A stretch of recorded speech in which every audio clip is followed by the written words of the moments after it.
Hey, we're Star Trek Eire, and we're here to have a look at the trailer for the new Star Trek thing. Star Trek Beyond. Yeah. Yeah. You've both seen it, haven't you? Yes. Yeah, I've seen it indeed, yeah. I haven't watched it, because I never watched a trailer for Star Trek Into Darkness either. And I never Have watched you seen Star Trek Into No, Darkness? I didn't. No, they lost me in the first one. I didn't go really? back. That's the thing. I mean, you guys have been sort of joking the last couple of days, saying you can't wait to see me get angry about this and everything. I don't care anymore. These films can't hurt me anymore. That's. You just keep telling yourself that. Yeah, You just keep telling yeah. yourself that. They'll find a way, don't worry. Oh, yeah. They'll find a way. So, Yeah. We're good to go. good to go? I've seen a lot of negative reactions. People. Yeah. oh yeah, It's there's very a lot mixed. of it. You'd be surprised Will with Wheaton certain didn't like it. George Takei was like, "That's an interesting. What was that?" Doug Drexler didn't like it either. Oh yeah, he did. Yeah. Our good friend Good Doug. people. Yeah. people. Yeah, good friend Doug. So we're good to go. We'll give it a little watch here and Yeah, see that's where we great.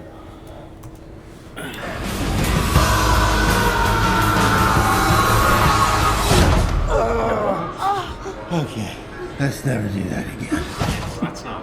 Yeah, it says, please, let's never do that again. Yeah. Well, for me, the line of the trailer there was, "What is this?" Yeah, exactly. Yeah. Yeah. Just. I mean, I don't know what I expected. Did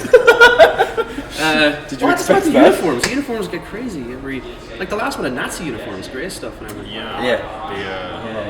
Yeah.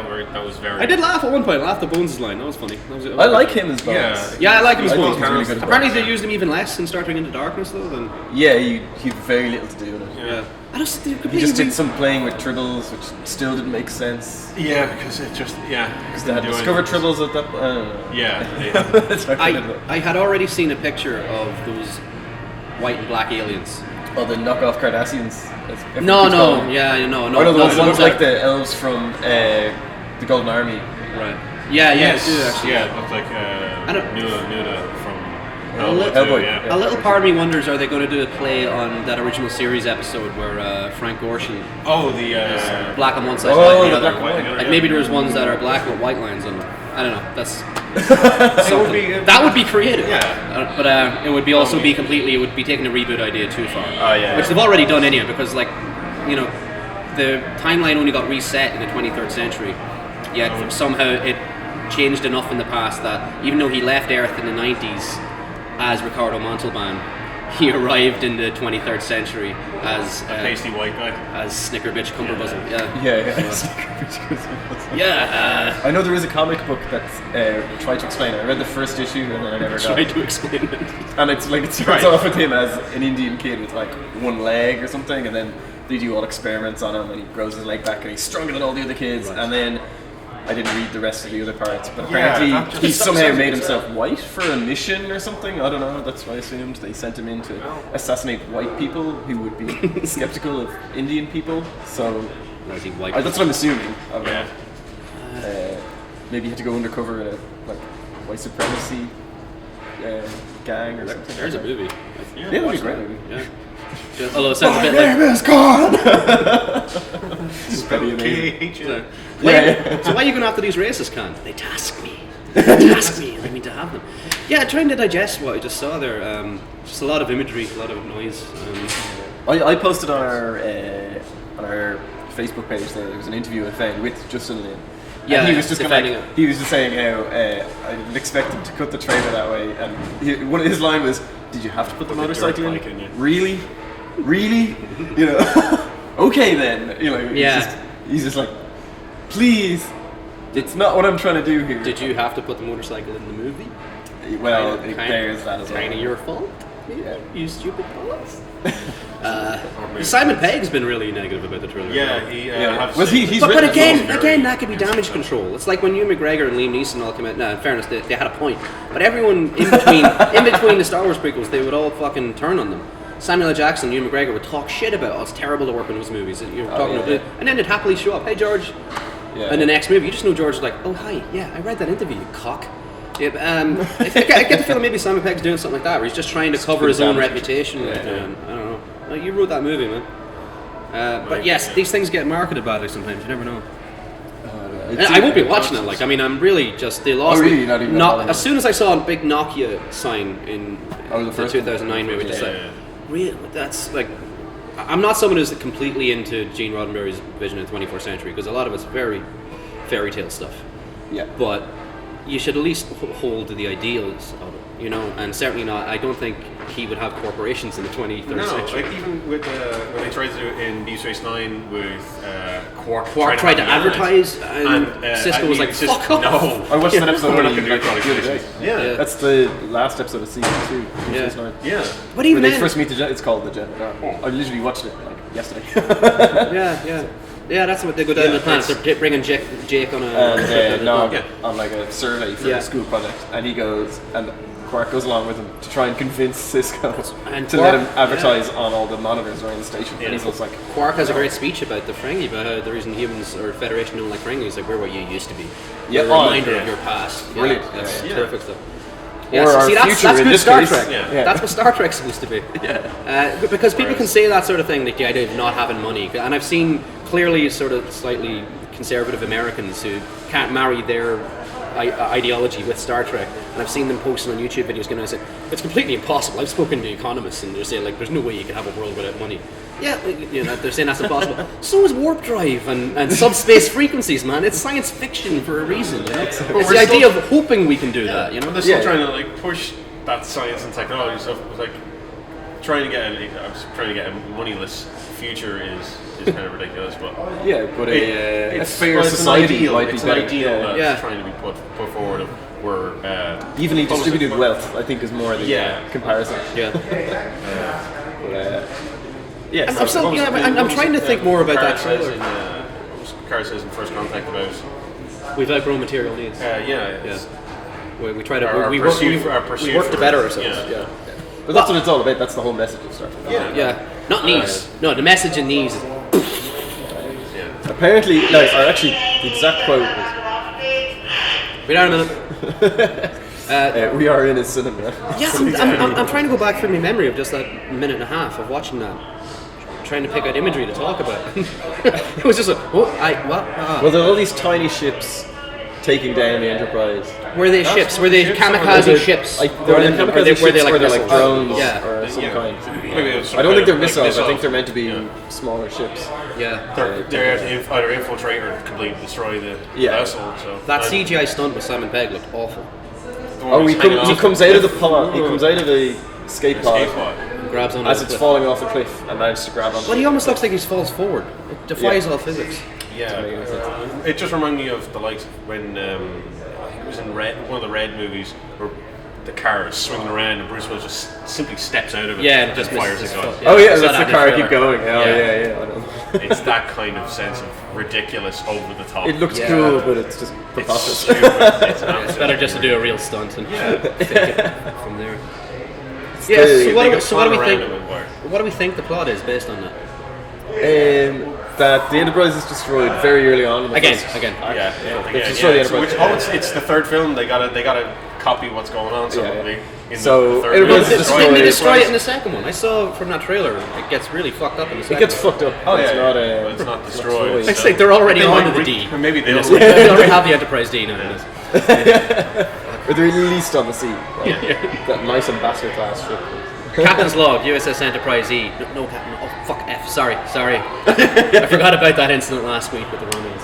Yeah. Good. Yeah. So what do we think? What could be happening? Yeah, I think it's so the Enterprise is destroyed. They end up on this planet, and then they're basically caught in the crossfire of a civil war, a war between two planets, or something like that. That's a And good then, of Star course, Trek they idea. have to. I'm really hoping, from the interviews I've read with Justin Lin and with Simon Pegg, I think it's going to be all like big mad action, and then at the very towards the third act, it'll be correctly be given a choice between like blowing up the bad guys or making them sit down and talk, and he'll make them sit down and talk. Yeah. Where if it was JJ Abrams, he would just blow up the bad guys. Yeah. And that's the impression I've gotten, and I think that's how it's going to go down. And it's that it's almost kind of going, look at all these explosions in action, but the Star Trek way is peace, and that's what the impression I've given from what people have said. But you do not get that from the trailer. at Yeah. all. No. You would trust Peg to try and bring it back to that somehow. Yeah. But as I say, the thing is, it's all irredeemable because it's set in this stupid alternate timeline to me. You know, the way I think the only way you can write that movie properly is to end it like Yesterday's Enterprise, where there's some sort of time thing, and then we cut to like cleverly reworked footage of Shatner and Nimoy on the bridge of the original Enterprise. Going, Sir, for a minute it looked like another Enterprise. I don't know, maybe another timeline. We may never know. The end. Even with them as the cast, that's fine, but they're acting like That's the the original. acting as though. Yeah. And Because Chekhov I don't isn't mind there it being yet a because reboot. he's I don't only mind like it. 14. Yeah. I don't mind them recasting. I don't mind them rebooting. No, it's that's the way fine. they did it. Yeah, it's the yeah. fact that they've established that, oh no, this is completely different. Nothing you know happened now in this version. And people And will... all the rules that happened beforehand are gone out, Yeah. standardized levels of promotion, or you can't gain a captain's rank just because that was before when you're still a my cadet. God. That has to be the Like, worst sin. You've inherited your father's rank. Yeah. Even though he only held that rank for like, what was it, 13 seconds or something? Because he was like a junior grade lieutenant who sat in the captain's chair while the ship was crashing. Gene, like just that kind of nepotism, hereditary thing, it would be... Gene Roddenberry would be spinning in his grave if his ashes weren't on the moon. Well, the whole point of Kirk was that he was a really dedicated, hard-working officer to gain his captainship. In a flashback episode. His big influence was his father, who was a good man who taught him. And he was born in Iowa, not in space. But there was an episode, do you remember where he fought the Irishman? I put it up on YouTube once and I got taken out, and I put it up as Kirk runs afoul of an Irishman. Watch out, Kirk, he's Irish! Do you remember? Because it was like his own mind, something on an alien world triggered a memory of a bully from the academy who was this Irish guy. Who was but he even played like Irish music, like flute music. And oh, Kirk, look at you! You're an old fella and I'm still in me prime. It was ridiculous. But what they pointed out in that is the reason he would get bullied that way is Kirk was very by the books in the academy. He was really diligent. He only loosened up when he got into Starfleet. Stuff, So it's just completely arseways. It's just... And I just last night I was talking to a guy saying, you know, I like the new ones, but I didn't like original Star Trek. And I said, that's the problem. We don't need you. Because it used to be so smart. You used to be able to pat yourself in the back thinking, see, I like smart stuff. Like, this is good. Yeah. Occasionally there would be explosions in Deep Space Nine, but it was good. It wasn't the Bruckheimer approach of It was school of justified action every 20 minutes just to keep it going. No, it was justified. It was genuine. It fit the story. It served the story. Definitely, yeah. Nice. I'm trying to remember the name of what was it, In the Pale Moonlight, I think was the name of the episode. Brilliant. Oh, DS9, that's yeah, it was amazing. such a good one where Back to Deep that's Space Nine. an episode of The worst part is I think I can live with it. Yes. That's when you go. So that's good, where he's changed, and you know. Explain that. it's- That's he is- season 6 or 7. it's Season 6. late, yeah. Bringing the And Romulans into the world. Yeah, and it's Cisco conspires With with Garrick. Garrick To fail. to Well, it basically was- plant information to bring the Romulans in, Yeah, and it's and like Garrick loads of people are just killed as a decides result to- of it and everything. And Yeah. Cisco's thing is just like it's all about him doing his log, explaining what he's done. It's such fucking a amazing. Well, really what Garrick's done. Well, yeah. Yeah. But under pretty his, much trust me, anyone- Garrick sees shit through. Garrick makes yeah, sure he it happens. doesn't- Isn't there a moment where like he literally comes up behind somebody and like kills them slowly, kind of going shh. Like Yes, there's yes. that kind of moment, like of like neck in like a If it's not knife in that in the back of episode, the neck. that, no, that does happen. Yeah, you know that really he does. Points where he's just so go to terrifying. sleep. Kind of real creepy stuff. And then in the next episode, he'll be right back to like, spy? I don't know what you're talking about. Yeah. You know? Like one of my favorite... there before this. One of my favorite Garrick moments was they were escaping somewhere and he uses some fucking judo chop on someone. And Bashir goes, "Oh, you're not going to tell me you learned that as a tailor, did you?" He goes, "No, I think I saw it in a Hollow novel. I don't know." That was the episode. That's Is that the one where That's they the- it's- get captured by the Jem'Hadar? That's that the Jem'Hadar start of prison season punch, 3. I was yeah, watching it Okay. yesterday. Yeah. I went end of season 2 of season 3, and it's the episode that ends with "It was all a dream." And they're held captive on That's right, yeah, they're still- the Founders' world. They were Yeah. testing to and see if they... see how they react to Yeah. they don't Yeah. Garrick helps them escape so they can destroy the wormhole. Yeah. Yeah. And he uses And that exact convinces the founders that they want to take over the Alpha Quadrant thing. because they this- realised that they couldn't do it through scheming. Basically. Yeah. This speaks volumes about the quality of this trailer. That all we're doing, all we're we're just doing talking is about talking DS9 about rocks! Show that's I'm a really bit- came in with though. Sorry, yeah. Well, it was the fact that it came into its own by doing its own thing, going that different road. It's still Star Trek. It still has that core of the ideals for it, and it's fight for it does what's right. It does its own thing. It goes in a different direction. It kept what was necessary, and it got sometimes you have to cut your lobbies to stick too close to Gene Roddenberry's vision. Because I'm saying you have to. It's really noble, but it doesn't help story because you just need conflict for. Well, story. that was his big thing. It was only when he came out to Next Gen. He didn't want conflict between any of the main characters, like any of the Starfleet characters. Because humans should have evolved beyond conflict.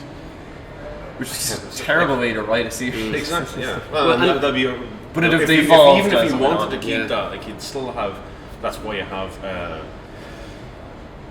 so many aliens that would work on the ship because you can still have character conflict with with the Klingons or Worf, or if you had Vulcan characters or Bajorans against in a row.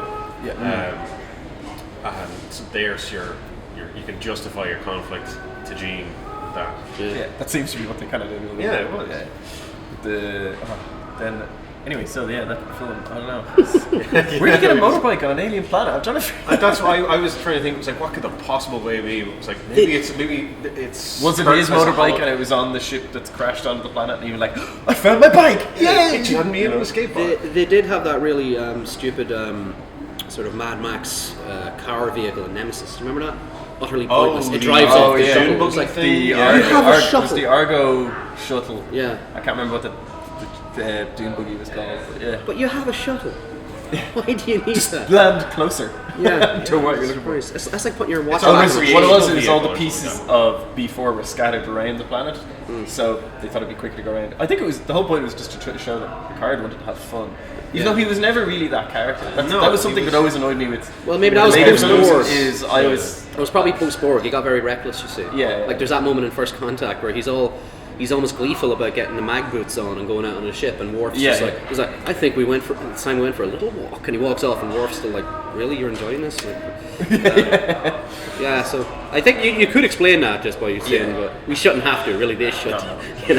We shouldn't be filling in blanks for. But I think it's more but that's the tone you have to set in movies and stuff like that, which is I do get has to be different. Because otherwise it's just a 2-hour episode. It's not a movie. Which is the criticism a lot of people throw at Insurrection. It's a movie I like. I like Insurrection because frankly, a 2-hour TNG episode with a mega budget, that's very appealing to me. I'll watch that forever. I know they got to have like new aliens in it and go to a new place, but it still kept like the. It's got my favorite Picard speech. It's got my favorite Picard speech where he just said, how many Admiral before it becomes wrong. 100, 1,000, 1 million. When does it become wrong? When do you draw the line? It's a great, just a indictment of things that are going wrong with the Federation.